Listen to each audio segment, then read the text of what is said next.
बोल सच्चे दरबार की जय। राधे राधे भक्तों, राधे श्याम राधे श्याम। आज मैं आपको एकादशी व्रत की विधि बताना चाहती हूँ और इसके साथ ही एकादशी व्रत की कथा भी होगी। तो भक्तों, ध्यान से सुनिए। व्रत करने की इच्छा करने वाले नर नारी को दशमी के दिन मांस, प्याज तथा मसूर की दाल का सेवन करना नहीं चाहिए। रात्रि को पूर्ण ब्रह्मचर्य का पालन करना चाहिए। भोग विलास से दूर रहना चाहिए। प्रातः एकादशी के दिन लकड़ी का दातुन न करें। नींबू, जामुन, आम के पत्ते लेकर चबा लें और उंगली से कंठ साफ कर लें। वृक्ष से पत्ता तोड़ना भी इस दिन वर्जित माना जाता है। अतः स्वयं गिरा हुआ पत्ता लेकर सेवन करें। यदि यह संभव ना हो तो पानी से 12 बार कुल्ला कर लें। फिर स्नान आदि से निवृत्त होकर गीता पाठ करें या गीता का पाठ का श्रवण करें। प्रभु के सामने इस प्रकार से प्रण करना चाहिए कि आज मैं चोर, पाखंडी, दुराचारी मनुष्य से बात नहीं करूंगा और न ही किसी की दिल दुखाऊंगा, चुगली करूंगा। गो, ब्राह्मण आदि को फलाहार और अन्न आदि देकर प्रसन्न करूंगा। रात्रि को जागरण करके कीर्तन करूंगा। ओम नमो भगवते वासुदेवाय, ओम नमो भगवते वासुदेवाय का मैं पाठ करूंगा और श्री कृष्ण, नारायण इत्यादि विष्णु के सहस्र नाम को कंठ का भूषण बनाऊंगा। ऐसी प्रतिज्ञा करके भगवान विष्णु का स्मरण प्रार्थना करें।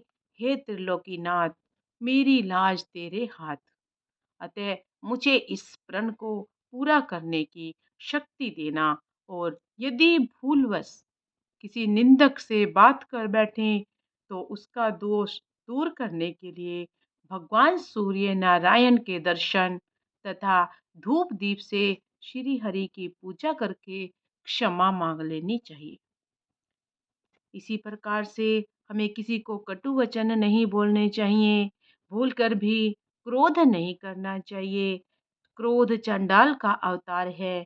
आप देवता रूप को संतोष कर लेना चाहिए।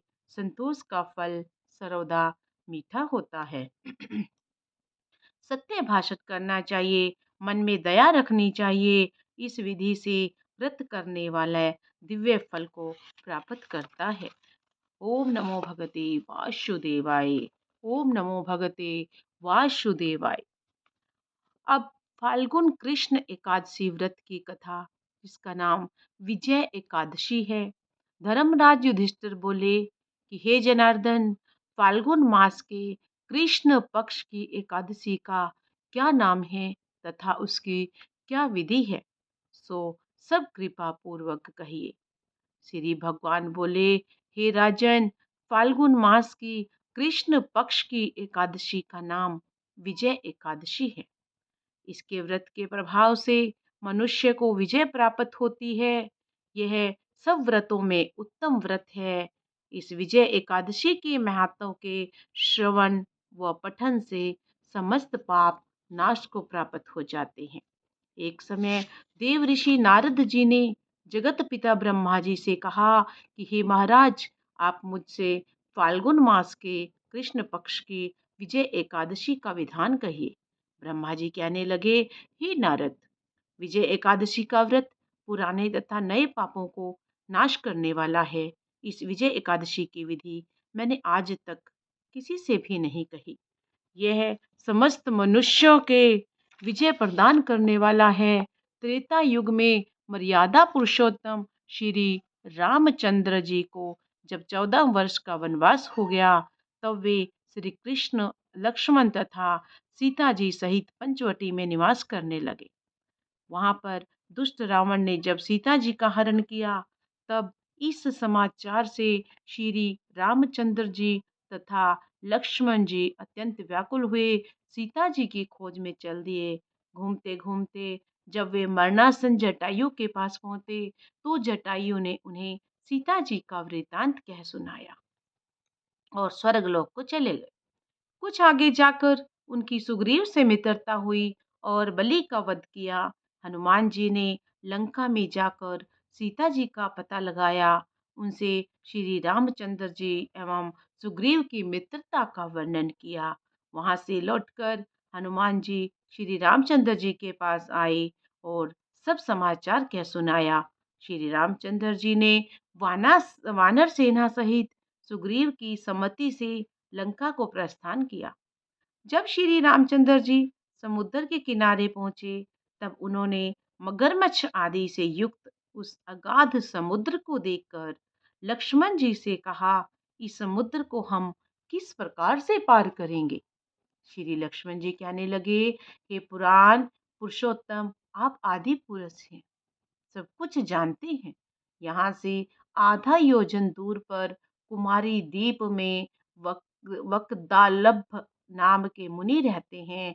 उन्होंने अनेकों ब्रह्मा देखे हैं, अतः आप उनके पास जाकर इसका उपाय पूछिए। लक्ष्मण जी के इस प्रकार के वचन सुनकर श्री रामचंद्र जी वकदालभ्य ऋषि के पास गए। उनको प्रणाम करके बोले, हे ऋषि मुनि ने जो भी मनुष्य रूप धारण किए हुए हैं, पुराण पुरुषोत्तम समझकर उनसे पूछा कि हे राम, आपका आना कैसे हुआ। रामचंद्र जी कहने लगे, हे ऋषि, मैं अपनी सेना सहित यहाँ आया हूँ और राक्षसों को जीतने के लिए लंका जा रहा हूँ। आप कृपा करके समुद्र पार करने का कोई उपाय बताइए। मैं इसी कारण से आपके पास आया हूँ।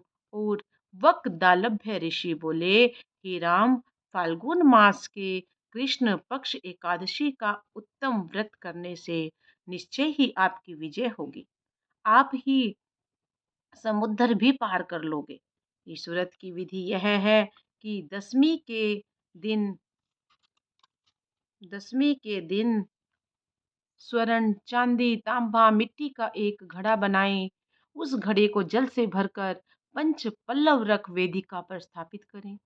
उस घड़े के नीचे सतनजा ऊपर जौ रखे, उस पर श्री नारायण भगवान की स्वर्ण की मूर्ति स्थापित करें। एकादशी के दिन स्नान आदि से निवृत्त होकर धूप, दीप, नैवेद्य, नारियल आदि से भगवान की पूजा करें। तत्पश्चात दिन घड़े के सामने बैठकर व्यतीत करें और रात्रि को भी उसी प्रकार बैठे रहें और जागरण करें। द्वादशी के दिन नित्य नियम से निवृत्त हो उस घड़े को ब्राह्मण को दान दे। हे राम, यदि तुम इस व्रत को सेनापतियों सहित करोगे तो तुम्हारी विजय अवश्य होगी। श्री रामचंद्र जी ने ऋषि के कथनानुसार इस व्रत को किया और इसके प्रभाव से दैत्यों पर विजय पाई। अतः हे राजन, जो मनुष्य विधि पूर्वक इस व्रत को करेगा, दोनों लोकों में उसकी विजय अवश्य होगी।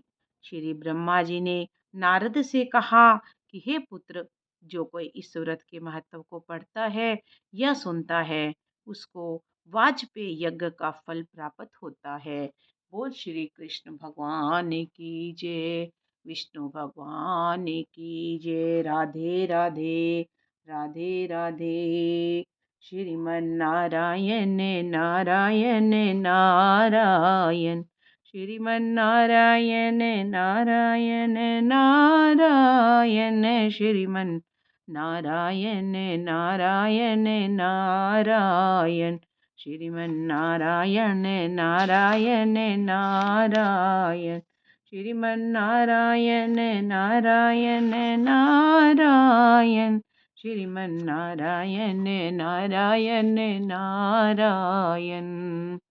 राम कहो घन श्याम कहो जय, बोलो सीता राम रे, तेरी बीत रही है उमरिया।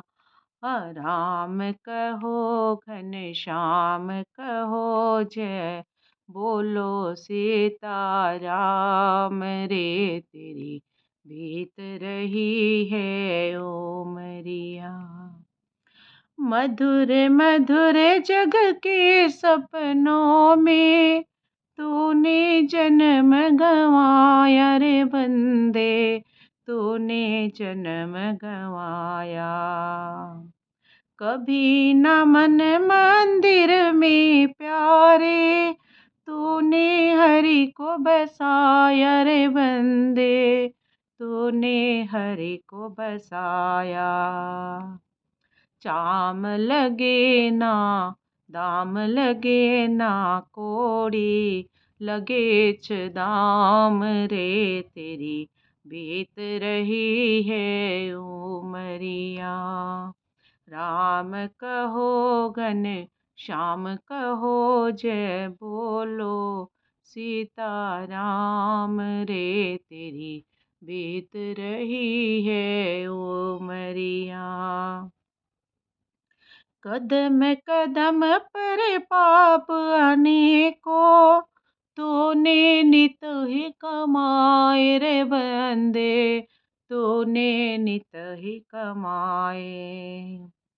कभी न सत्संगत में जाकर तूने हरि गुण गाया, तूने हरि गुण गाया।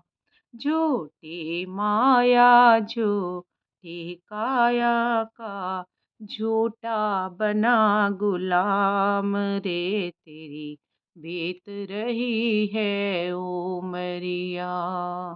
तन डोले मेरा मन डोले, तेरी बीत रही है उमरिया, तेरी बीत रही है उमरिया। जय सिया राम, राधे श्याम।